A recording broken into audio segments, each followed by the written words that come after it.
Today on Folks, a profile of Christian Services in Shreveport, Louisiana, a helping hand organization run by founding director Sister Margaret Caffrey. We also have some fabulous jazz from the Eric Baskin Trio, all in today's edition of Folks.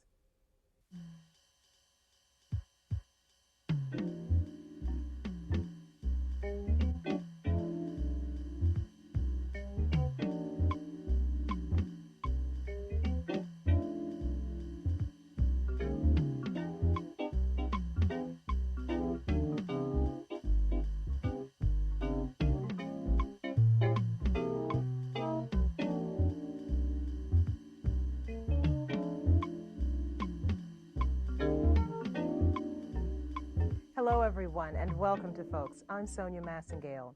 The Folks crew has been on the road. We just spent a week in Shreveport and we had a wonderful time with the fascinating people we met up there. Today's lead story profiles Christian Services, a helping hand organization founded and directed for almost 20 years by Sister Margaret Caffrey. Although there's a small Catholic community in Shreveport, Sister Margaret has somehow pulled people from all religions together to help improve the lives of others. For many years, this area of Shreveport was known as the Bottoms. The bottom of the barrel, the bottom of the heap, a predominantly black and poor neighborhood that was a source of controversy for some and shame for others in this northwest Louisiana city. The area has been renamed Ledbetter Heights, and things are looking up for the people of this area due to the efforts of Sister Margaret Caffrey. Founding director of Christian Services, she began almost 20 years ago. Came at the invitation of Father Murray Clayton at St. Joseph's to come and begin a program in working with persons in poverty in this area. Father felt very strongly that the church needed to give visible evidence of his concern for persons in poverty. And so I came to Shreveport under the sponsorship of St. Joseph's Catholic Church. I had no plan, except I really wanted to see what we could do as a church to improve the conditions of those in poverty. I wanted to live in a poverty area, so to get to know the people, and everything has happened in Christian Services, evidence of God's work, and that the time must have been right. There had been other efforts in this area in prior years, and I think I must have reaped from what others suffered, because some had been driven out, trying to improve the conditions here, especially among minorities. The first project of Christian Services was a school breakfast program that brought the concerned people of Shreveport together in their effort to do some good. To make a long story short, we did start. We had to go through the school board. We had some opposition. People on the school board said they were for education, not welfare. We went through all that, but we did get it approved. We did start. And the people from the Episcopalian Church, the Presbyterian Church, said they would help us financially, and we volunteered. So that's why I say we immediately became an interfaith program. After we started, other churches became interested and started sending us help. Also, the Jewish Temple became interested, even though we were Christian Service, and they helped us. So that was really the springboard for our program.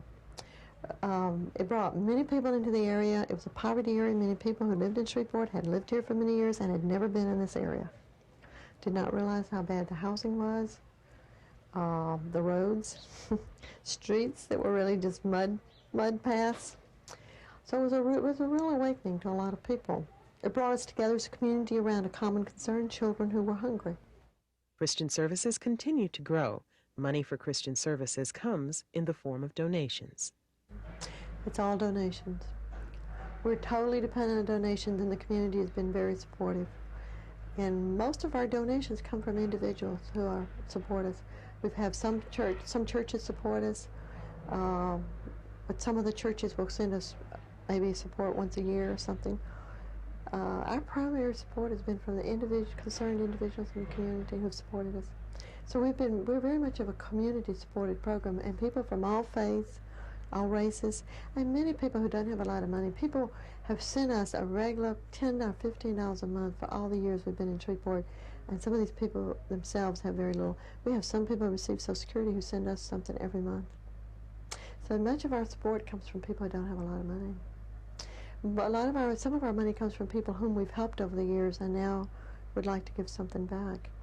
Once the breakfast program was taken over by the school board, Christian Services has continued to grow. But before she could continue to help, Sister Margaret had to find out what help was needed. If I'm sitting here, except under this camera where it's very warm, I'm usually very comfortable. I'm either cool or warm according to what's best at the time of the year. I'm not hungry. When I go into someone's home and see the tired mother's face and the roof leaking, and the porch, I just came up the steps and I wasn't sure if I was going to make it because this porch was falling in.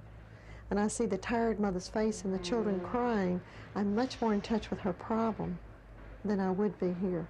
So I think it's important for us to do home visiting. In 1982, Christian Services was given its first piece of property, which became Hospitality House. In 1982, the summer of 82, we were beginning to have people ask us if we had a cooked meal. Same time we were offered a building. So we thought maybe the time has come, we need a building where we can have some cooked meals. We did not want to use the word soup kitchen because we thought it sounded very derogatory, so we decided to call it Hospitality House, which we stole from Dorothy Day's houses, if anybody's familiar with them. And we decided we'd call it the Christian Service Hospitality House. Hospitality House is no soup kitchen, according to Sister Margaret. People from all walks of life are assured of a good hot meal or snacks just for the asking. Anybody from any walks of life can eat here. We have no restrictions. We serve lower class, middle class, upper class. Anybody who wants a meal can eat at the Hospitality House. We serve one meal a day. We serve snacks in the mornings. We serve coffee, pastries, peanut butter sandwiches, orange juice, and milk in the mornings. In the afternoons, we serve the basic food group. We try to have a balanced meal each day. Alice Robertson has managed the Hospitality House for over 2 years. Well, I get the enjoyment of working with people. I like working with people. People from different backgrounds, from different parts of the United States. It's a fulfillment to be able to help people, you know, even though there are those people who can't help themselves and there are those who can help themselves. They all come to the Hospitality House, which fulfills a day for us. Then came the acquisition of more property, and in a short time, Christian Services began a new phase of service, housing for the homeless. Here is the Mother Stewart House for single homeless women. We have housing for 14 single homeless women, and the criterion is just that, single and homeless and woman. There is no time limit on people staying here. They can stay as long as they need to get on their own. We do ask that each person coming in signs a contract with us with certain stipulations on it. No drugs or alcohol, no weapons, no visitors in the private rooms, and no disruptive behavior. We do have a curfew of 11 o'clock at night, so we do have rules and regulations that must be followed. The Mother Stewart House is named for a black civic and church leader from the Shreveport area.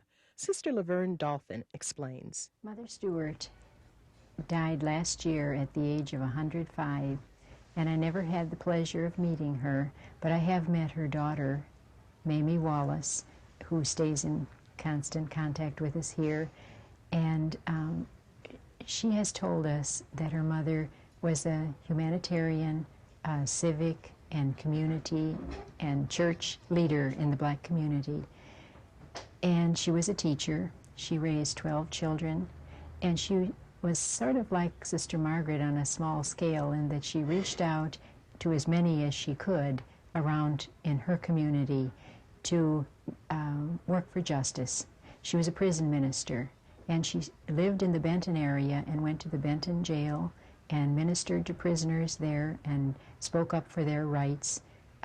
She was still doing that at age 97.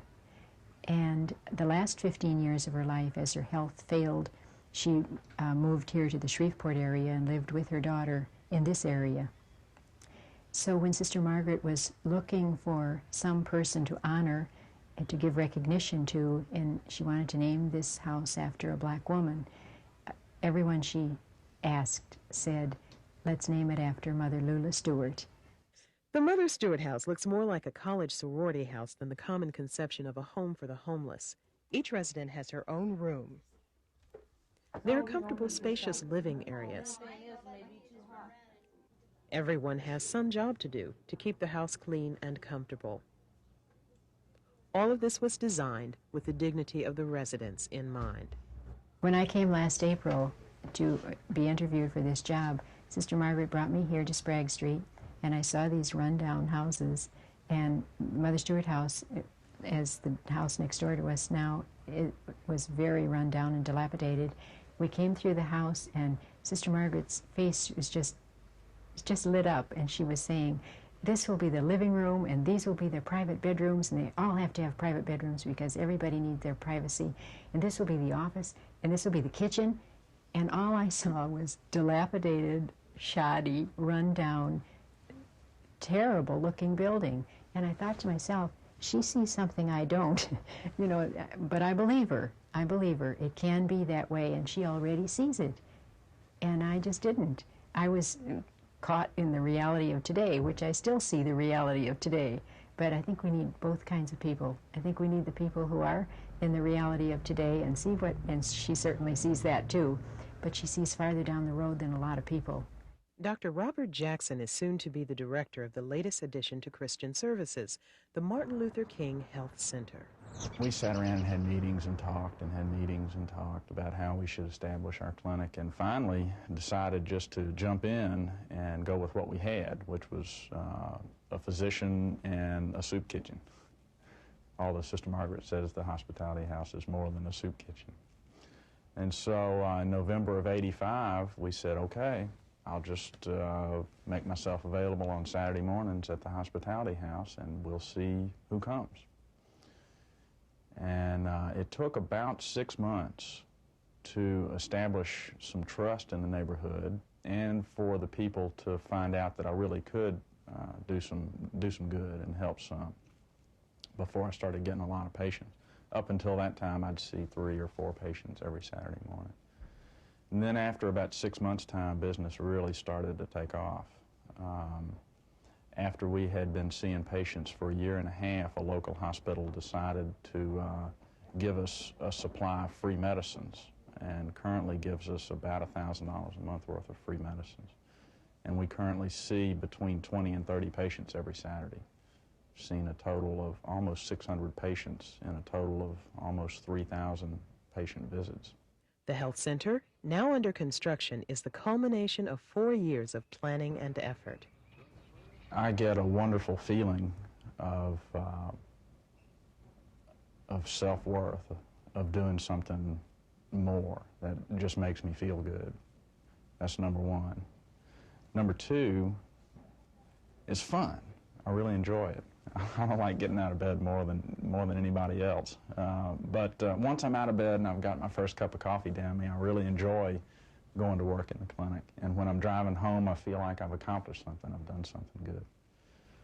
And number three are the people that I get to meet and associate with, like Sister Margaret and like some of my patients are very fine people, and I would be very much the poorer if I had not met and worked with these people. In the works for Christian Services is a residence for homeless men, but Sister Margaret won't stop there. She continues to envision ways for Christian Services to serve the Shreveport community. I think Sister Margaret is a wonderful, wonderful person, a visionary and a prophet. In our midst, she not only does the on-hands direct service with the poor here, but she also works for justice. She's also out there trying to make changes, systemic changes in the community so that everybody will be better off. And I agree with her. I have her same values, and I think she's wonderful to work for, and I'm really glad I came. I don't think anybody can peg Sister Margaret, and I certainly wouldn't try. I kid her a lot. She's a real doer. Most people think of religiously oriented folks as being thinkers and theologians and philosophers, and I'm sure Sister Margaret does her share of that in her own way. But she gets out and rolls her sleeves up and gets her hands dirty and does what she thinks is necessary, and really provides an example by her life, by the things that she does, and that's a very special type of person that can do that. I do not see Christian service having tangible results necessarily. We've had some people who've told us how it's helped them in their life, but our program is one of presence of love, presence of the compassion of God. Our basic philosophy is that we believe that each person has value, each person has dignity, each person has the right, not the privilege, to an opportunity for a life of dignity. And we're here to affirm people who've been in poverty all of their life. Many people, if not all, feel and experience a dehumanization because of the way our society treats people. For some reason we blame the victims of poverty. We look down upon them, we treat them, we talk down to them. And so we feel that our main purpose, we might say, our call, is to affirm people, to help people, if a person has lost a sense of their own worth, to help them restore that, to help people to know you do have value, you are important, you are precious, you are lovable. And that's not the sort of thing we can measure. We hope that through our work in the community, through our presence in the community, that more people have a deeper awareness of his or her own value as persons.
We close today's program with new music from the Eric Baskin Trio.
Well, that's all for today's program. Be sure to join us next week for another edition of Folks. Bye-bye.